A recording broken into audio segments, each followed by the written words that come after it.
Hi, good morning all. Today newspaper analysis చూద్దాం. So నిన్న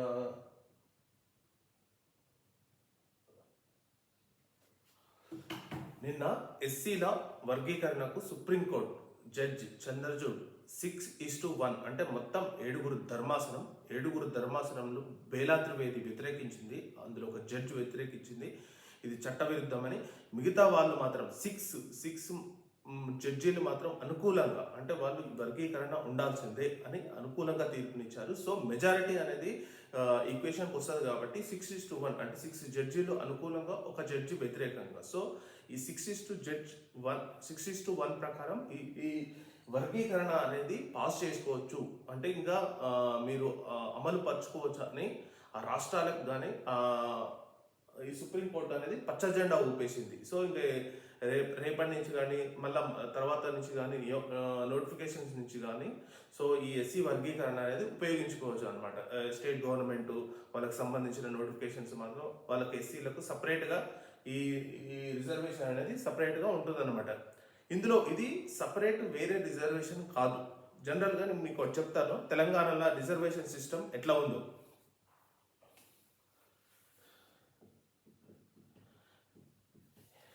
నేను మొన్న కూడా చెప్పాను, రిజర్వేషన్ సిస్టమ్ అనేది 50% ఏ స్టేట్కైనా 50% దాటొద్దు. అది సుప్రీంకోర్టు కంపల్సరీ ఆర్డర్ ఇచ్చింది. ఇంద్రానుసుని అండ్ మండల్ కమిషన్ రిపోర్ట్ ఏమైనా చెప్తుందంటే రిజర్వేషన్ సిస్టమ్స్ 50% దాటద్దు. సో 50% ఓపెన్ ఉంటుంది, 50% రిజర్వేషన్స్ ఉంటాయి. రిజర్వేషన్లో అందులో 25% బీసీలకు ఉంది. 50%లో 25% బీసీలకు ఉంది. ఎస్సీలకు వచ్చేసి 15% ఉంది. ప్లస్ 6% ఏమో ఎస్టీలకు ఉంది, 4% ఏమో ముస్లిమ్స్కి ఉంది. So 25, 15, 6, 4%, total 50%. సో 15% ఎస్సీలకు ఉన్న దాంట్లో ఇది మొత్తం 59 ఉపకులాలు ఉంటాయి. సో ఈ 15% వీళ్ళు చూసుకుంటారు అనమాట. అంటే సుప్రీంకోర్టు ఇచ్చింది ఓన్లీ ఈ 15%లో ఎస్సీలకు ఏదైతే రిజర్వేషన్లు ఉన్నాయో అందులో ఉపకులాలు ఉన్న వాటికి ఇది ఎస్సీ వర్గీకరణ చెందుతుంది అనమాట. ఇది సపరేట్ రిజర్వేషన్ కావు. So as per Supreme Court a state అయినా 50% మించొద్దు. అందులో 25% BC, 15% SC, 6% ST and 4% Muslims.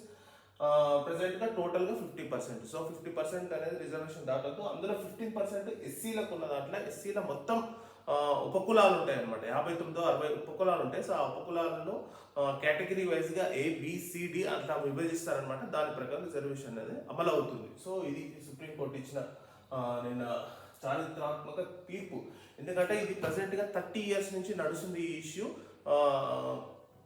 1997లో అనుకుంటా బీజేపీ గవర్నమెంట్ ఉన్నప్పుడు చంద్రబాబు సీఎం, అప్పుడు కంబైన్డ్ సమైక్య ఆంధ్ర ఉన్నప్పుడు చంద్రబాబు నాయుడు ఫస్ట్ అమలు చేసింది. ఇది అమలు చేసిన తర్వాత 4 years తర్వాత కోర్టుకి వెళ్తే సుప్రీంకోర్టు అప్పుడు కొట్టేసిన తర్వాత మళ్ళా అది ఈ రీసెంట్గా ఎప్పుడైతే నరేంద్ర మోడీ ఈ మందకృష్ణ మాదిగతో పరేడ్ గ్రౌండ్స్లో సభ పెట్టిన రోజే నరేంద్ర మోడీ గట్టిగా హామీ ఇచ్చిండు, మీకు నేను కంపల్సరీగా ఈ ఇష్యూని సాల్వ్ చేశాను అన్న హామీ ఆ సభలోనే అనౌన్స్ చేసిండు నరేంద్ర మోడీ. సో కంపల్సరీగా నరేంద్ర మోడీ ఈ సహకారం వల్లనే, సెంట్రల్ గవర్నమెంట్ సహకారం వల్లనే ఈ సుప్రీంకోర్టు అనేది ఈ ఇష్యూని ఇంత త్వరగా క్లియర్ చేసింది. లేకపోతే ఇట్ ఈస్ అంత పాసిబుల్ కాదు. నరేంద్ర మోడీ సహకారం లేకపోతే దీనికి అంత పాసిబుల్గా ఇంత తొందరగా ఇంత క్లియర్గా వచ్చే అవకాశం ఉండదు. సో సెంట్రల్ గవర్నమెంట్ అనేది క్లారిటీగా సో ఎస్సీలకు రిజర్వేషన్ అంటే ఎస్సీలలో ABCD లైక్ ఉప వర్గీకరణకు నరేంద్ర మోడీ ఖచ్చితంగా గ్రీన్ సిగ్నల్ ఇచ్చినట్టే అవుతుంది. సో ఇప్పుడు నిన్న బీజేపీ లీడర్స్ కూడా అండ్ ఏ పార్టీ వ్యతిరేకించలేదు, ప్రతి ఒక్క పార్టీ అనుకూలమే ఇచ్చింది. కాంగ్రెస్ కానీ, బీజేపీ కానీ, బీఆర్ఎస్ కానీ, మిగతా ఏ పార్టీలు, అన్ని పార్టీలు దాదాపు ఇవి స్వాగతించాయి. సో ప్రెసిడెంట్గా ఇది ఎలా కంటిన్యూ అవుతుందో ఇది స్టేట్ గవర్నమెంట్ హ్యాండ్ ఓవర్కి వస్తుంది అనమాట. సో స్టేట్ గవర్నమెంట్ అమలు చేయాలి. సో ఇంకా ఎలా అమలు చేస్తుందో ఇంకా దాన్ని బట్టి ఇంకా ఉంటుందన్నమాట.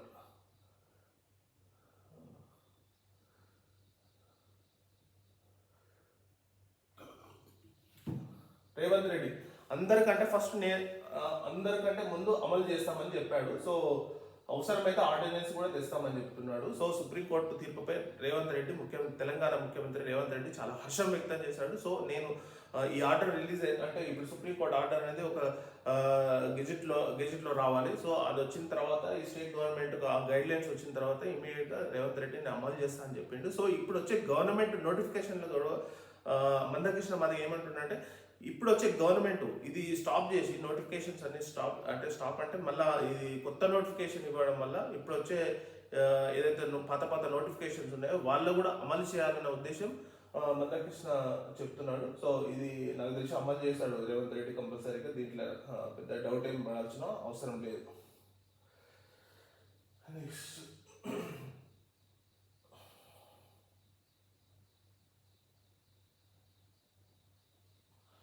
సో ఒలింపిక్స్ పథకం వచ్చేసి మన స్వప్నిల్కు బ్రాంజ్ మెడల్ వచ్చింది. ఇతనిది వచ్చి 50 మీటర్స్ రైఫిల్ విభాగం, మను బాకర్కేమో ఎయిర్ పిస్టల్ విభాగంలో వచ్చింది. ఇతనికేమో 50 మీటర్స్ ఎయిర్ రైఫిల్ విభాగంలో కాంస్య పథకం వచ్చింది. కానీ చాలా మంది డిసప్పాయింట్మెంట్ అయ్యారు. మేజర్గా వచ్చేసి పివి సింధుకు వస్తుందేమోనని అనుకున్నారు, కానీ పివి సింధు బ్యాడ్మింటన్లో నిష్క్రమించింది. ఆమె ఇంకా ఒలింపిక్స్లో ఇంకా తర్వాత ఇంకా ఉండదు. సో ఎనీవే, కానీ ఇప్పుడు ఇందులో పథకం రావడం మాత్రం 3 పథకాలు వచ్చింది. అదే ఎయిర్ పిస్తల్ ఒకటి, ఎయిర్ రైఫిల్ ఒకటి.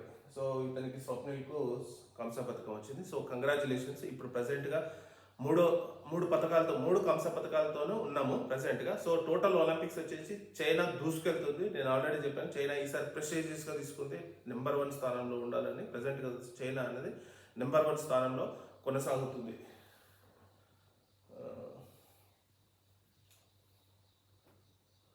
నెక్స్ట్ ఇంకోటి వరల్డ్ న్యూస్ వచ్చేసరికి నేను నిన్న ఒక న్యూస్ చెప్పాను. ఏది హమాస్ మెయిన్ చీఫ్ వచ్చేసి ఇస్మాయిల్ అనియా, తను ఇజ్రాయెల్ స్ట్రైక్ చేయడం వల్ల అతను చనిపోయాడు. సో ఇంకొక అతను కూడా మిలిటరీ చీఫ్ అంటారు అనమాట, డెయిఫ్ అతని పేరు. హమాస్ యొక్క మిలిటరీ ఆపరేషన్ చూస్తాడు. సో మిలిటరీ ఆపరేషన్ చీఫ్ అయిన డెయిఫ్ కూడా అతను కూడా నిన్న చనిపోవడం జరిగింది. సో ఆల్మోస్ట్ హమాస్ను పూర్తిగా కనుమరుగు చేసే ఉద్దేశంతో ఇజ్రాయెల్ ఉన్నది. సో ఈ ఇజ్రాయెల్తోని ఇరాన్ సుప్రీం లీడర్ హయతుల్లా, అతని పేరు ఇరాన్కు సుప్రీం లీడర్ మేజర్గా హయతుల్లా అనౌన్స్ కూడా చేశారు, ఇజ్రాయెల్ మీద స్ట్రైక్స్ చేయండి అని అనౌన్స్ కూడా చేశాడు. సో ఇది ఎలా దూసుకపోతుందో, ఎలా పరిణామాలు మారుస్తుందో ఒకసారి చూడాలి. ఎందుకంటే ఈ ఇరాన్ యుద్ధంగా మారితే కొన్ని దేశాలు ఇటువైపు, ఎందుకంటే ఇజ్రాయెల్ యుద్ధంగా మారితే ఆబ్వియస్లీ ఇజ్రాయెల్ వైపు అమెరికా, బ్రిటన్, ఫ్రాన్స్ ఇట్లాంటి దేశాలు ఉంటాయి. ఇరాన్ వైపు రష్యా, చైనా, నార్త్ కొరియా ఇట్లాంటి దేశాలు ఇరాన్ వైపు ఉండే అవకాశాలు ఉన్నాయి. ఇది క్రమక్రమంగా థర్డ్ వరల్డ్ వరకు ఏమైనా నాందు పలుకుతుందా అనేది చూడాలి. సో ఇట్లా ఉంటుంది అనమాట. ఇజ్రాయెల్ యుద్ధం ఒకవేళ జరిగితే మరి భయంకరంగా ఉంటుంది. ఎందుకంటే కొన్ని దేశాలు అటువైపు, కొన్ని దేశాలు ఇటువైపు ఉండడం వల్ల విపరీతమైన ఆయిల్ కూడా, ఇప్పుడు ఇరాన్ అనేది one of the biggest oil rich country. So oil కూడా ఇవన్నీ గ్లోబల్ పరిణామాలు అనేది విపరీతంగా చేంజ్ అయ్యే అవకాశం ఉంటుంది. సో అది ఎలా జరుగుతుందో అనేది మనం చూడాలి. ఇంకోటి వచ్చేసి వాయనాడ్ ఘటన మాత్రం మరీ భయంకరంగా ఉంది. కేరళలోని వాయనాడు 290 మంది చనిపోయారు అక్కడ. సో చాలా బాధాకరం.